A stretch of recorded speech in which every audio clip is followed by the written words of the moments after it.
দৃষ্টিপাত। নমস্কাৰ সমূহ শ্ৰোতাকে আজি দৃষ্টিপাত অনুষ্ঠানলৈ আদৰণি জনালো। আমাৰ দেশবাসীৰ বাবে ভাৰতীয় সেনাৰ বাবে গৌৰৱৰ বিষয় যে 1999 চনত কাৰ্গিল যুদ্ধৰ কাৰ্গিল বিজয় দিৱসৰ আমি 25 বছৰ ৰূপালী জয়ন্তী কালি সমগ্ৰ দেশব্যাপী পালন কৰিলো। ভাৰতীয় সেনাৰ শৌৰ্যবীৰ্য, এই শৌৰ্যবীৰ্যৰ কথা আৰু আগবঢ়াই নিবলৈ জানিবলৈ আমাৰ সৈতে আজি আছে ভাৰতীয় সেনাৰ ব্ৰিগেডিয়াৰ পদৰ পৰা অৱসৰ গ্ৰহণ কৰা, বৰ্তমানো বিভিন্ন কামত লিখা মেলাৰ জৰিয়তে সক্ৰিয় হৈ থকা শ্ৰীযুত ৰঞ্জিত বৰঠাকুৰ ডাঙৰীয়া। আমি তেখেতক আমাৰ আলোচনালৈ আদৰণি জনালো। আমি সকলোৱে প্ৰাৰম্ভিকভাৱে কিছু কথা জানো। 25 বছৰ হৈ গ'ল যে পাকিস্তানে সেই সময়ত যি আমাৰ ভাৰতে শান্তি প্ৰক্ৰিয়া আগবঢ়াই নিব বিচাৰিছিলে, প্ৰচেষ্টা অব্যাহত আছিলে। তাৰ মাজতে তেওঁলোকে সন্ত্ৰাসবাদী প্ৰথমে চৰ্চা হৈছিলে অকল সন্ত্ৰাসবাদী আহিছিলে, পিছলৈ গম পালো যে তেওঁলোকে সেনাও আহিছিলে। কাৰ্গিলত তেওঁলোকে অনুপ্ৰৱেশ কৰি ভাৰতীয় সেনাৰ হাতত পৰাজিত হৈ তেওঁলোকে উভতি যাবলৈ বাধ্য হ'ল। সেই সময়ৰ পৰিস্থিতি পৰিৱেশ কি আছিল, কিহৰ বাবে কাৰ্গিল যুদ্ধ হ'বলগীয়া হ'ল, আমি ক'ত আছিলো, আমি কিদৰে তেওঁলোকক ৰিটিলেট কৰিলো, তেওঁলোকৰ এই বিশ্বাসঘাতকতাৰ উত্তৰ দিলো, যদি এই বিষয়ে আপুনি প্ৰথমে আৰম্ভণিতে জনায়। মই প্ৰথমে ৰাজনৈতিক কথা ক'ব খুজিছো। আমাৰ যেতিয়া প্ৰাইম মিনিষ্টাৰ অটল বিহাৰী বাজপেয়ী তেওঁ চিনচিয়াৰলি জম্মু কাশ্মীৰৰ ক্ষেত্ৰত বিশেষকৈ কাশ্মীৰ পাকিস্তানৰ লগত ৰিলেশ্যনটো সম্বন্ধটো ভাল কৰিবলৈ চেষ্টা কৰিছিলে। সেই ভাল কৰা সময়ত দুইখন দেশৰ মাজত কেইবালানি কথা পতা হৈছিলে। এটা সময়ত আমাৰ ফেব্ৰুৱাৰী 1999 চনত আমাৰ প্ৰাইম মিনিষ্টাৰে লাহোৰত মিটিঙৰ কাৰণে গৈছিল আৰু তেওঁ বাছত গৈছিলে, ফেমাছ বাছ ৰাইড বুলি কয়। 6 ফেব্ৰুৱাৰীত গৈছিলে। সেই 6 ফেব্ৰুৱাৰীত তেওঁলোকে দুইখন নৱাজ শ্বৰীফৰ ইণ্টাৰেষ্ট দেখাইছিলে, কথা বতৰা পাতিছিলে। লাহোৰ ডিক্লেৰেশ্যন বুলি এটা কৰিছিলে তেওঁলোকে, সেই গোটেইখিনি আমাৰ প্ৰব্লেমখিনি বাইলেটাৰেলি ছল্ভ কৰিম বুলি। কিন্তু আপুনি আচৰিত হ'ব, যেতিয়া ফেব্ৰুৱাৰীত এইটো হৈ আছিলে, তাৰ কেইবামাহ আগৰ পৰা প্ৰায় নৱেম্বৰ লাষ্ট ইয়েৰ 1998 নৱেম্বৰৰ পৰা এই পাকিস্তানে লাহে লাহে কাৰ্গিলৰ খালী জেগাবোৰত সোমাবলৈ এটা প্লেন বনাইছিলে। তাৰমানে কি হয়, আপুনি জানে সেইখিনি সময়ত যিমান মিলিটাৰী পোষ্ট আছে আমাৰ চাইডে আৰু তাহাঁতৰ চাইডে খুব হাইটত আছে, -30, 40 বা 20 ঠাণ্ডা। সেইকাৰণে আনঅফিচিয়েলি দুইখন দেশে ঠাণ্ডা টাইমত এই পোষ্টবোৰ খালী কৰে। সেইটো এইবাৰ নহয়, আগৰ পৰা হৈ আছে। তো আমাৰ ভাৰতীয় সেনাই খালী কৰিলে, কৈছে নৰ্মেলকৈ আকৌ গুচি আহিব। কিন্তু এই বাজপেয়ীৰ লগত কথা হৈ থকা সময়তে তেওঁলোকে এটা প্লেন বনালে কি এই কাৰ্গিলৰ এই ভেকেট পোষ্টবোৰ অকুপাই কৰিব।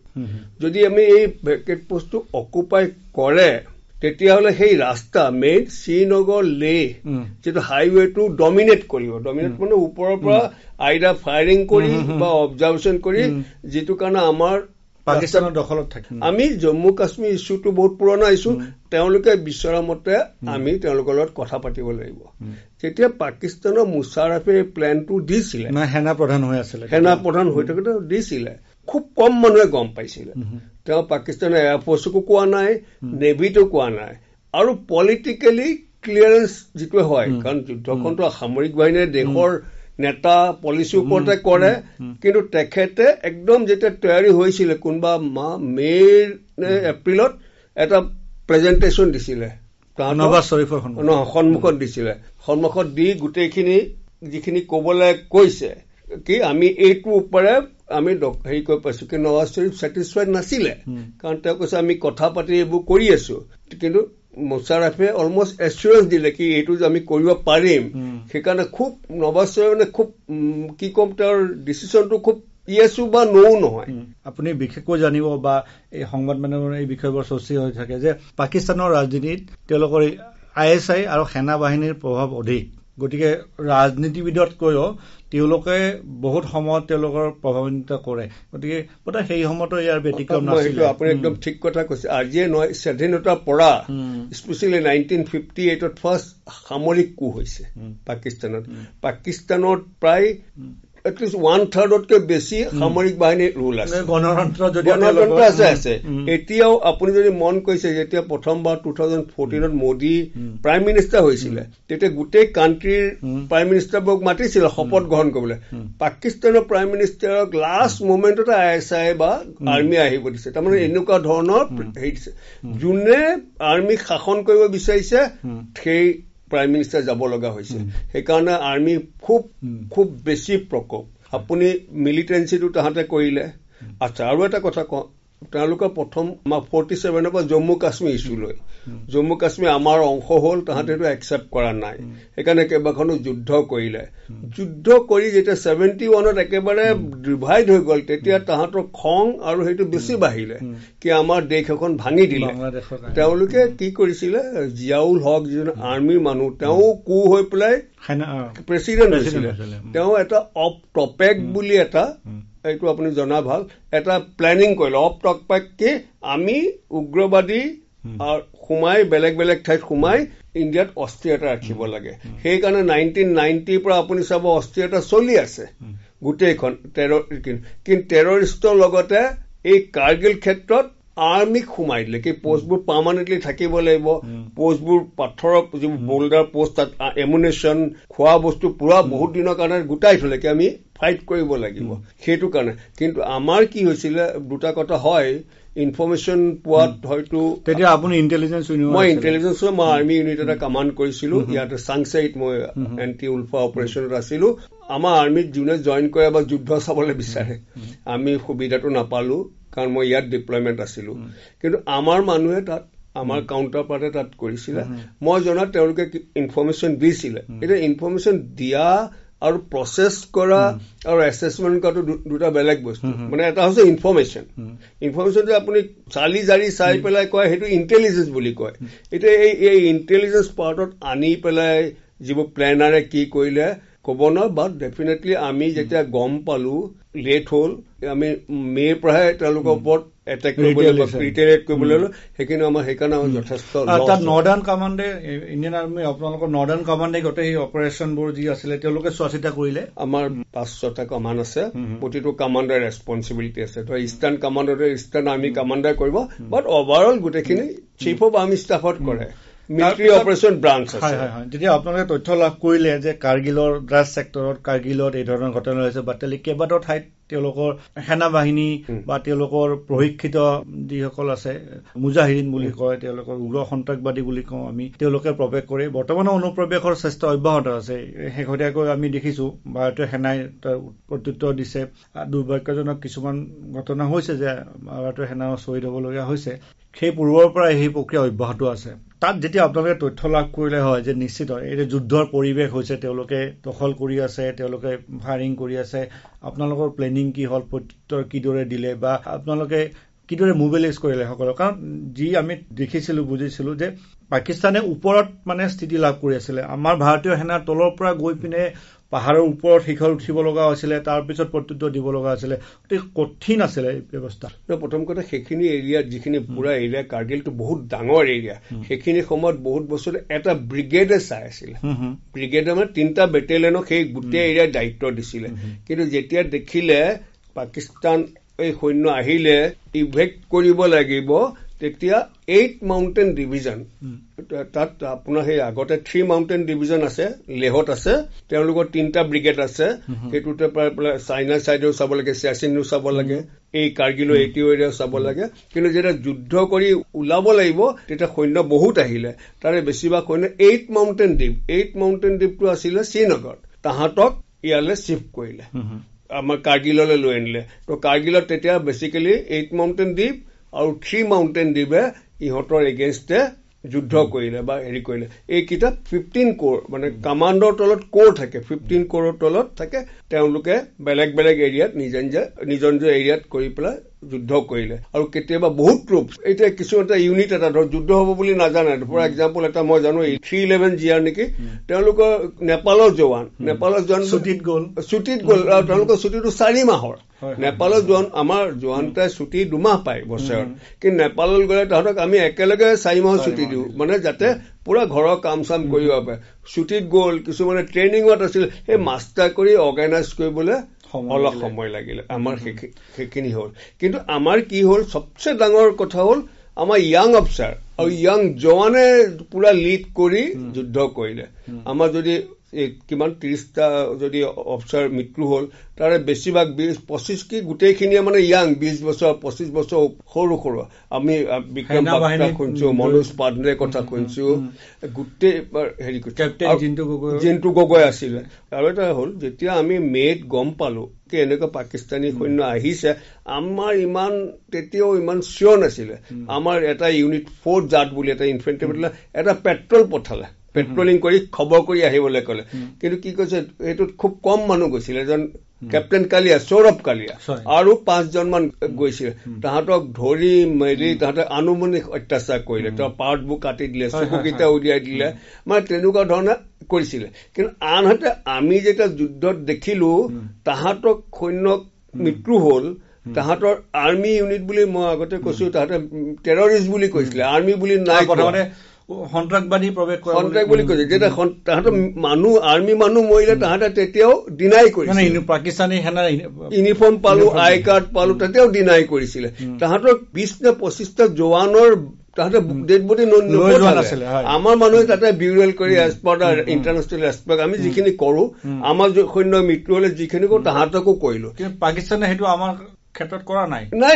একেবাৰে কৰা নাই এটা সৈন্যক আপুনি তাৰ নাম পাহৰিছো কেপ্টেইন খুব ভালকে ফাইট কৰিলে খুব ভালকে ইণ্ডিয়া গৈছে আমাৰ ব্ৰিগেডিয়াৰ এজন তেওঁ চিঠি লিখিলে কি আপোনাৰ এইজন কেপ্টেইনে ভাল কৰিলে তেওঁক হাইয়েষ্ট পাকিস্তানী এৱাৰ্ডটো দিছে তাৰমানে আমি ৰেচপেক্টফুলি ডিগনিফাইড এটা যুদ্ধ কৰিছিলো যিটো এটা যুদ্ধৰো এটা যদিও যুদ্ধ তাৰ মাজতো কিছুমান ৰুলছ ৰেগুলেশ্যন আছে আমাৰ আৰ্মিয়ে মানি চলিলে আৰু সেই সময়ত যদি আপোনাৰ পৰা জানিব বিচাৰো যে বফৰ্চ যদি ৰাজনৈতিকভাৱে বফৰ্চ খুব চৰ্চিত হৈ আছিলে এই আৰ্টিলাৰী বফৰ্চৰ ভূমিকা কি আছিলে কাৰণ আপোনালোকে তলৰ পৰা যিদৰে আমি ক'লো যে তলৰ পৰা ওপৰলৈ আপোনালোকে ফায়াৰিং কৰিব লগা আছিলে ভাৰতীয় সেনাই তেনেকে ৰাতি উঠি গৈছিলে যে আন্ধাৰত তেওঁলোকে দেখা নাপায় পাকিস্তানীয়ে গতিকে এই গোটেই পৰিৱেশ যদি আপুনি জনাই আমাৰ যেতিয়া এখন যুদ্ধ হ'ল বেচিকেলি যুদ্ধত পদাতিক বাহিনীয়ে কয় ইনফেন্ট্ৰি বেটেলিয়ন বুলি কয় গাৰৱাল আছাম এনেকে কৰে সেইখিনি যুদ্ধ কৰে তেওঁলোকক ছাপৰ্ট কৰে আৰ্টিলাৰী এয়াৰফোৰ্চ এনেকে কৰে এয়াৰফোৰ্চৰ কথা পাতি নিশ্চয় আৰ্টিলাৰী কি হয় বফুজ গান মানে তাত এনেকুৱা মাউণ্টেইনত বগাই যোৱাটো বিৰাট টান ওপৰৰ পৰা গলেই দেখিবই আৰু ফায়াৰিং কৰিবই সেইকাৰণে তাহাঁতক এইম ফায়াৰ কৰিব নোৱাৰাৰ কাৰণে আমি চাব লাগিব সেইকাৰণে আমাৰ যেতিয়াই যাব ধৰক আৰ্টিলাৰী ইমান ফায়াৰ কৰে তাহাঁতে আৰ্টিলাৰী ফায়াৰত মানে একদম অৱস্থা কাঢ়ি লৈ যায় তাহাঁতে মূৰটো ওলাব নোৱাৰা হয় ওলালে আৰ্টিলাৰী চেল পৰিব সেই আৰ্টিলাৰী বফুৰে যে মানে একচুৱেলি আমি যদি ভালকে ষ্টাডি কৰো আৰ্টিলাৰী কণ্ট্ৰিবিউশ্যন ইমেন্স খুব এই যুদ্ধখন জিকোৱাত আৰ্টিলাৰী কণ্ট্ৰিবিউশ্যন বিশেষকৈ বফুৰ গান যিটোক আমি এসময়ত যিটো ডিল হওঁতে আমাৰ কৰাপশ্যন হোৱা বুলি কৈছো কিন্তু বিৰাট হেল্প কৰিলে এতিয়া সেইবোৰ ঠাইত আমাৰ পাৰ্মানেণ্ট ডিপ্লয়মেণ্টে হৈ গৈছে এতিয়া গোটেইখিনি এৰিয়াত বফুৰ গান বা ইনফেন্ট্ৰি বেটেলিয়ন এতিয়া সেইটো আমি চান্স ল'ব তেওঁলোকৰ পৰা একেবাৰে হেৰি কৰোঁ আৰু কি হ'ল এইখন যুদ্ধ কি হৈছিলে ডাঙৰকে হোৱা নাই মানে একেলগে গোটেই যুদ্ধ কৰিব সুবিধা নাইকে পাহাৰ এটা পাহাৰ সেইকাৰণে 15-20টা 25টা নৰ্মেলি এটা কোম্পানী গৈছে এটা আমাৰ যিটো গৈছে এটা আমাৰ কৰ্নেল এটা সবচে পहिले টুলুলুং পোষ্টটো কেপচাৰ কৰিছে ছেকেণ্ড ৰাজ ৰাইফলত প্ৰথম সেই পোষ্টটো একেবাৰে হাইৱে লগতে সেইটোৰ পৰা মানে হাইৱে গাড়ী গলে ফায়াৰ কৰে খোৱা আনিবলৈ দিগদাৰ খোৱা নহয় গাড়ী গলে মানে এটা পেচ আছে বোলে 1 কিলোমিটাৰ সেইফালে যাবই নোৱাৰে মানে গলে ফায়াৰিং আহিব সেই টুলুলুং পোষ্টটো কেপচাৰ কৰিলে ছেকেণ্ড ৰাজ ৰাইফলত তেওঁলোকৰ কিন্তু বিৰাট কেজুৱেলিটি হ'ল একেদিনতে ছেকেণ্ড ৰাজপুতৰ ৰাইফল কেপচাৰ কৰি সেই টুলুলুং পোষ্ট প্ৰথম আমাৰ ছাকচেছফুল কেপচাৰ হৈছে সেইটো কেপচাৰ হোৱাৰ পৰা তাত যোৱাৰ পৰা আকৌ আগলৈ যাবলৈ সেইখিনি এৰিয়াত তাৰ পৰা আপুনি আমি আৰ্টিলাৰীৰ বিষয়ে কথা পাতিলো বফৰ্চৰ কথা ক'লে বায়ু সেনা বাহিনীৰ তাত কি ভূমিকা আছিলে তেওঁলোকে কিদৰে আপোনালোকক সহায় কৰিছিলে বায়ু সেনা বাহিনীয়ে যথেষ্ট সহায় কৰিছিলে কাৰণ এইবোৰ যিবোৰ পাথৰৰ যিবোৰ তাহাঁতে শিলৰ সেইবোৰ ভাঙিবলৈ নৰ্মেল গুলি দি কাম নকৰে আৰ্টিলাৰী ফায়াৰ কৰে ওপৰৰ পৰা বায়ু সেনাই অকল বম দিছে লগতে তাত এণ্টি গান দি যিটো আমাৰ MMG তাহাঁতে পাকিস্তান সৈন্যৰ ওপৰত হেৰি কৰিছে কিন্তু ৰুল আছিলে কি আপোনালোকে বৰ্ডাৰ ক্ৰছ কৰিব মানে পাকিস্তানলৈ গৈ নাপায় সীমা ক্ৰছ কৰিব সীমা কৰিলে যুদ্ধখন বেলেগ হ'ব মই আগতে কৈছো যুদ্ধখনৰ ইণ্ডিয়াৰ এটা উদ্দেশ্য আছিলে সেইটো হ'ল কি খালি এই লিমিটেড এৰিয়া কাৰ্গিলৰ পৰা এইটো যুদ্ধখন ইভন জম্মু বা কাশ্মীৰ ভেলী বা জম্মু ভেলীলৈ শ্বিফ্ট হোৱা নাই, অকল কাৰ্গিলতে সীমাবদ্ধ আছিল। সেই ক্ষেত্ৰতে আছিল। সেইকাৰণে আমাৰ খুব ষ্ট্ৰিক্ট ইনষ্ট্ৰাকশ্যন। তাৰ ভিতৰত আপুনি জানে এজন ফ্লাইট লেফটেনেণ্ট ধৰা পৰিছিলে, সি 5 দিন পাকিস্তান জেলত মানে ধৰিলে, তাৰপৰা ঘূৰাই পঠালে। সেই কেনেকৈ এয়াৰফৰ্চে যথেষ্ট সহায় কৰিলে। সেইটো তেওঁলোক অপাৰেশ্যন সফেদ সাগৰ, তাহাঁতে যিটো কৈছিলে অপাৰেশ্যন সফেদ সাগৰ বুলি কৈছিল, to support the arm forces. এতিয়া এই কাৰ্গিল যুদ্ধৰ মানে ভাৰতৰ সেনাৰ গুণ গৰিমালৈ কেইবাখনো হিন্দী চলচ্চিত্ৰ নিৰ্মাণ হৈছে। আমি ইতিমধ্যে চাইছো, বস্তুবোৰ দেখিছো, তাত কি ধৰণে হৈছে অনুমান কৰিব পাৰো। বিক্ৰম বাত্ৰা, কেপ্টেইন বিক্ৰম বাত্ৰাৰ আপুনি প্ৰসংগ উল্লেখ কৰিলে, তেখেতে কিদৰে দিল মাংগে মোৰ বুলি খুব পিছত সকলোৰে মাজত এই বাক্যশাৰী জনপ্ৰিয় হৈ পৰিছিলে। কিদৰে তেওঁ কম বয়সৰ ল'ৰা এজনে গৈ পেলাই যুদ্ধ কৰিলে, তাত শ্বহীদ হল বাৰু দুৰ্ভাগ্যজনকভাৱে। আমাৰ অসমৰ গৌৰৱ কেপ্টেইন জিন্তু গগৈৰ প্ৰসংগ উল্লেখ কৰিলে, কালি তেখেতৰ কথা আছিলে, হয় মনোজ পাণ্ডেৰ কথা। কেইবাজনো এই কম বয়সৰ ভাৰতীয় সেনাই, কিন্তু তেওঁলোকৰ যিটো পৰাক্ৰম বিক্ৰম চিৰস্মৰণীয় হৈ থাকিব, সমগ্ৰৰ বাবে চিৰনমস্য হৈ থাকিব। ভাৰতীয় সেনাৰ পৰা সামগ্ৰিকভাৱে ভাৰতীয় সেনাৰ জোৱান বিষয়া হতাহত কিমান হৈছিলে?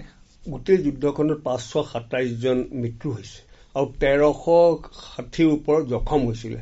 তাৰ সবচে ডাঙৰ প্ৰব্লেম কি হৈছিল জানে, পাহাৰত যেতিয়া জখম হয় সেই জখমী মানুহটো দাঙি আনিব লাগিব, ষ্ট্ৰেচাৰত আনিব। সেইটো এটা মানুহ আনিবলৈ 4টা মানুহ লাগে, সেইখিনি যথেষ্ট কষ্ট হ'ল। তাৰ পৰা আনি পেলাই শ্ৰীনগৰলৈ হেলিকপ্টাৰত ট্ৰিটমেণ্টৰ কাৰণে যাব লাগিব। কাৰোবাৰ মাইনত ভৰি দুটা উৰাই গৈছে, বহুত তেনেকুৱা কেজুৱেলিটি হৈছিলে। আমাৰ পৰা আমি কিমান এটা ডাঙৰ শিক্ষা আমাৰ সকলোৰে বাবে। এগৰাকী সতীৰ্থ আহত হৈছে, সেনাবাহিনীয়ে তেখেতক তাত এৰি থৈ অহা নাই, লৈ আহিছে। আমি পাকিস্তানৰ মানুহকো ট্ৰিট কৰিছো। সেইটো আমাৰ ইণ্ডিয়া যিটো আছে, আমাৰ ইথোছটো খুব ডাঙৰ, খুব হেৰি কৰিছে। আৰু এটা কথা কৈছো, যিহেতু কাৰ্গিলত যুদ্ধ হোৱাৰ পিছত গম পালে আমাৰো অলপমান ড্ৰবেক হ'ল ইণ্টেলিজেন্সৰ ওপৰত। সেইকাৰণে ইমিডিয়েটলি মে'ত যুদ্ধ জুলাইত শেষ হ'ল, তাৰ কেইদিনমানৰ মতে কাৰ্গিল ৰিভিউ কমিটি বুলি এটা হৈছিলে। তাত কিন্তু বহুত ইণ্টেলিজেন্স ৰিলেটেড বহুতখিনি প্ৰস্তাৱ লৈছিলে, গভৰ্ণমেণ্টে এতিয়া একচেপ্ট কৰিছে। তাৰে মানে বহুতখিনি অবজাৰ্ভেশ্যন ড্ৰবেক পাইছিলে।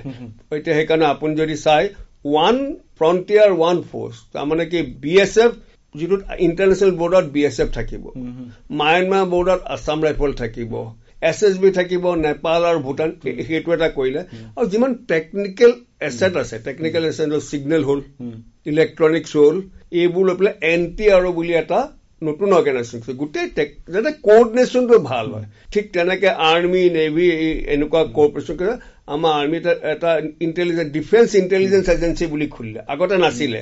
মিলিটাৰী ইণ্টেলিজেন্স আছিলে, নেভিৰ আছিলে, এয়াৰফৰ্চ, এটা ডিফেন্স ইণ্টেলিজেন্স এজেঞ্চি আছিলে। মই ইনফেক্ট তাতে পষ্টিং হৈছিলো, মানে ইমিডিয়েটলি চৰকাৰে CDS তাতে CDS chief of defence staff, তাৰে ডিফেন্স ইণ্টেলিজেন্স এজেঞ্চি। মই তাৰে এটা ছেকশ্যনত ইমিডিয়েটলি আফটাৰ দ্য ৱাৰ, মই অলপ ডিমাপুৰত বেছি টাইম নাপালো, সেই ডিফেন্স ইণ্টেলিজেন্স। সেই সময়ছোৱাত অকল যুদ্ধ এখনত সেনাবাহিনীয়ে যুদ্ধ কৰে, কিন্তু তাত ভূমিকা বা আন বিভিন্ন বিভিন্ন ক্ষেত্ৰৰ তাত ভূমিকা থাকে, দায়িত্ব থাকে। অসামৰিক লোক আছিলে সেই সময়ত, বা আন আন বিভাগ যি আছিলে, তেওঁলোকৰ তাত কি ধৰণৰ ভূমিকা আছিলে বা তেওঁলোকে কি ধৰণৰ দায়িত্ব পালন কৰিছিলে? তেওঁলোকৰ বিৰাট ডাঙৰ দায়িত্ব আছিলে আৰু বিৰাট ভালকে দায়িত্ব কৰিছিলে।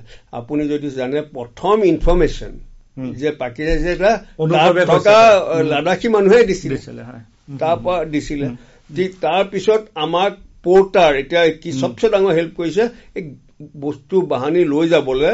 মই এটা ইণ্টাৰভিউ কৰিছো, বোলে পৰ্টাৰ নাই, এইবোৰ দাঙি দাঙি নিবলৈ, খোৱা বস্তুতকে এমুনেশ্যন লাগিলে, আৰ্টিলাৰী এমুনেশ্যন ডাঙৰ বহুতখিনি পৰ্টাৰ, তাৰে মানুহ লোকেল মানুহে পৰ্টাৰ হিচাপে কাম কৰিছিলে।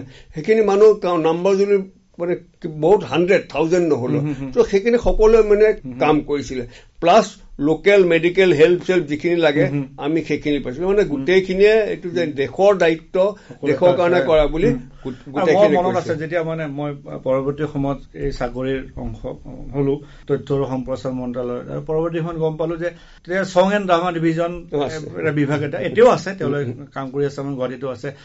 মোৰ এগৰাকী সতীৰ্থ আছিলে, সেই পূৰ্বে তেখেতে ছং এণ্ড ড্ৰামা ডিভিজনত নতুন দিল্লীত কৰ্মৰত অৱস্থাত আছিলে। তেতিয়া তেখেতে জনাইছিলে যে তেওঁলোকক এয়াৰলিফ্ট কৰি মানে হেলিকপ্টাৰে তালৈকে লৈ গৈছিলে তেওঁলোকৰ মানে দেশপ্ৰেমমূলক গীত মাত পৰিবেশন কৰি যে তেওঁলোকৰ যে মনোবল যে ভাঙি নপৰে তেওঁলোকে তাত মানে অংশগ্ৰহণ কৰিছিলে একদম ঠিক কথা সং এণ্ড ড্ৰামা ইনফেক্ট মই যে 1980ত মই য'ত আছিলো খোজকাঢ়ি যাব লগা পোষ্টত আছিলো এই আমাৰ বাৰ্মা বৰ্ডাৰত তেতিয়াও তাতো সং এণ্ড ড্ৰামা ডিভিজন আহে প্ৰগ্ৰেম ছেট আপ কৰে যাতে আমাৰ জোৱানবোৰৰ হেৰি হয় খুব ভাল everyone played a big role সেইকাৰণে ছাকচেছফুল হৈছে কাৰণ আৰ্মি অকলে বা কোনো অকলে যুদ্ধ কৰে আৰু paramilitary force BSF CRPF ITBP সকলোৱে মিলি আমি পাকিস্তানে এতিয়াও আনুষ্ঠানিকভাৱে এই তথ্য আমি কোনো পঢ়াত বা দেখা মনত নপৰে পাকিস্তানৰ ফালৰ পৰা কেজুৱেলিটি হতাহত কিমান হৈছিলে তেওঁলোকে কিবা তথ্য সদৰি কৰিছে নেকি পৰৱৰ্তী অৱস্থাত আনফৰ্চুনেটলি পাকিস্তানে এইটো চিক্ৰেচিতে ৰাখিলে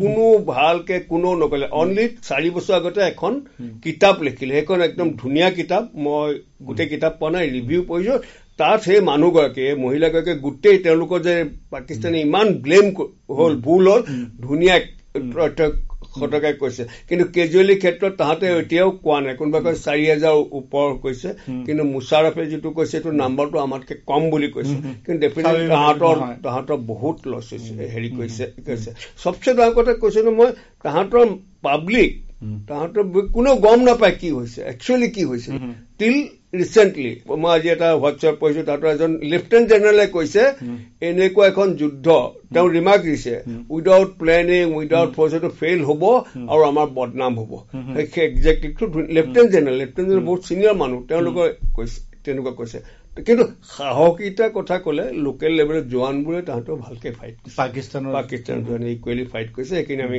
ৰেছপেক্ট কৰিব লাগিব কিন্তু তাহাঁতৰ ছাপৰ্ট নাই বেমাৰ হলে তাতে পৰি থাকে মৃত্যু হলক তাতে বিৰিয়েল ভালকে নকৰে সেই তেনেকুৱা যিটো মৰাল তাহাঁতৰ হেৰি নাই কিন্তু মই আপোনাক এটা কথা কৈছো আমি এটা কথা এটাই ওলাইছে আমি পাকিস্তানক ট্ৰাষ্ট কৰিব নোৱাৰো আমি যিমানে আগবাঢ়ো সিমানে কিবা নহয় কিবা কয় এই ঘটনাটো হোৱাৰ কেইদিনমানৰ মূৰতে তাতে পাকিস্তানে আমাৰ পাৰ্লিয়ামেণ্ট এটেক কৰিছে আপুনি যদি মনত 2002 নে কিবাত আমাৰ পুৰা তেতিয়া আমি অপৰাক্ৰম হৈ পাকিস্তানে এটেক কৰিবলৈ প্লেন কৰিছিলো ইণ্ডিয়ান আৰ্মিয়ে গোটেই আমাৰ এই গোটেই ডিমাপুৰ সন্ত্ৰাসবাদী সোমাইছিলে পাৰ্লিয়ামেণ্টত সংসদ ভৱনত গতিকে নাই এই কথাখিনি দেশৰ প্ৰধানমন্ত্ৰীয়েও কালি কৈছে যে কাৰ্গিলত যেতিয়া ভাৰতে শান্তি প্ৰক্ৰিয়াৰ দিশে আগবাঢ়িছিলে পাকিস্তানৰ লগত বিশ্বাসত ৰাখি পেলাই কিন্তু পাকিস্তানে যিটো কৰিলে তেওঁলোকক আৰু এই ধৰক বৰ্তমান তেওঁলোকে প্ৰত্যক্ষভাৱে যুদ্ধত ভাৰতৰ সৈতে নোৱাৰে গতিকে তেওঁলোকে শ্বেডো ৱাৰ মানে এই সুৰুঙাৰ মাজেৰে তেওঁলোকে সন্ত্ৰাসবাদী পঠায় বা পইচা পাতি ইয়াত বিলায় বা এই ধৰণৰ কিন্তু এতিয়া জম্মু কাশ্মীৰৰ পৰিস্থিতি যথেষ্ট উন্নত হৈছে শান্তি মানে হৈছে উন্নয়নমূলক কাম কাজ হৈছে লাহে লাহে আগবাঢ়িছে যিটো আন এক বিষয় আমি জানিব বিচাৰিম তাৰ পৰা যে কাৰ্গিল যুদ্ধ হ'ল পাকিস্তানে পিছু হুকি গ'ল ভাৰতৰ বাবে এখন আনুষ্ঠানিক যুদ্ধ নাছিলে কাৰণ ভাৰতে কেতিয়াও কোনো ৰাষ্ট্ৰক আক্ৰমণ কৰা নাই ভাৰতে নিজৰ মাতৃভূমিক ৰক্ষা কৰিছে আন্তঃৰাষ্ট্ৰীয় পৰ্যায়ত কি আছিলে সমালোচনা পাকিস্তানক লৈ সমালোচনা ভাৰতৰ কাম কাজ মানে এই যুদ্ধক লৈ আন্তঃৰাষ্ট্ৰীয় পৰ্যায়ত কি প্ৰভাৱ পৰিছিলে ভাৰতৰ বন্ধু ৰাষ্ট্ৰ বা পাকিস্তানৰ যিবোৰ ৰাষ্ট্ৰ পাকিস্তানৰ কিছু কাষত আছিলে সেই সময়ত এইখন যুদ্ধত পাকিস্তানক এনে আমি জানো বহুত ফ্ৰেণ্ড আছে চীন দেশ তাক অল ৱেডাৰ ফ্ৰেণ্ড বুলি কয় হা মুছলিম কাণ্ট্ৰিবোৰ এই পাৰ্টিকুলাৰ যুদ্ধত ইভন চীনে তেওঁলোকক এতিয়া মুছলিম কাণ্ট্ৰিবোৰ বুলি ক'লে পাকিস্তানত তেনেকুৱা কোনো বন্ধু আন্তঃৰাষ্ট্ৰীয় পৰ্যায়ত সম্ভৱত এতিয়া বহুতকে কম টাৰ্কি বা কিবা 2-3খন কাণ্ট্ৰি আছে এতিয়া বহুত কম চবেই গম পাইছে কাৰণ আজি পাকিস্তানে যে ইণ্ডিয়াত টেৰৰিজিম কৰাইছে গোটেই পৃথিৱীয়ে গম পায় তেওঁলোকে তুমি চোৱা আফগানিস্তানৰ এতিয়া তাহাঁতৰ লগত ৰিলেশ্যন খুব বেয়া পাকিস্তানৰ আফগানিস্তানৰ কাৰণ পাকিস্তানৰ পলিচিবোৰ বেলেগ খুব ঠিক নহয় সেইকাৰণে যেতিয়া যুদ্ধ হৈছিলে কাৰ্গিলত গোটেইবোৰ ৰাছিয়া হওক চাইনা হওক আমেৰিকা পাকিস্তানক যথেষ্ট প্ৰেছাৰ দিছিলে আৰু মই কওঁ আমিতো যুদ্ধত জিকিছোৱে কিন্তু আমেৰিকান প্ৰেছাৰে তেওঁলোকক যথেষ্ট ডাউন কৰিছিলে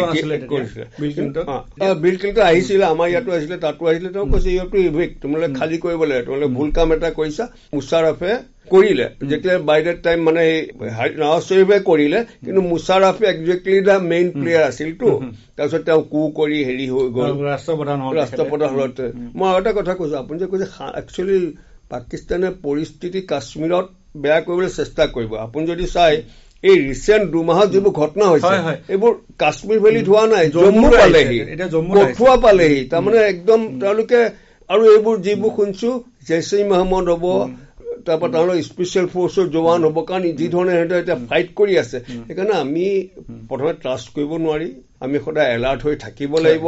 ঠিক তেনেকে আমাৰ নৰ্থ ইষ্টেতো এটা সুবিধা পালে। আগতে আলফাক ছাপৰ্ট কৰিছিলে, এইটোক আলফাকটো বহুত ছাপৰ্ট কৰিছিলে, ISI চব আমাৰ 100 ওপৰ অসমীয়া ল'ৰা পাকিস্তানত ট্ৰেইনিং হৈছিলে, আপুনি জানে না নাজানো, 1991ত তাত।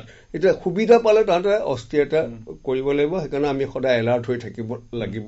আৰু ইয়াত বাংলাদেশৰ থ্ৰু দি, নেপালৰ থ্ৰু দি বা আমাৰ ইয়াতো কিছুমান এলিমেণ্ট থাকে, তেওঁলোকে আমাৰ প্ৰতিবেশী ৰাষ্ট্ৰসমূহ তেওঁলোকে ভাৰতৰ বিৰুদ্ধে অস্থিৰ কৰা, ভাৰতৰ বিৰুদ্ধে ব্যৱহাৰ কৰা, এইবোৰ ৰাজনৈতিক অস্ত্ৰ। তেওঁলোকে ধৰক ভাৰতৰ সৈতে বাংলাদেশৰ সম্পৰ্ক অতি ভাল, নেপালৰ সম্পৰ্ক ভাল, ভূটানৰ সম্পৰ্ক ভাল, শ্ৰীলংকাৰ সম্পৰ্ক ভাল।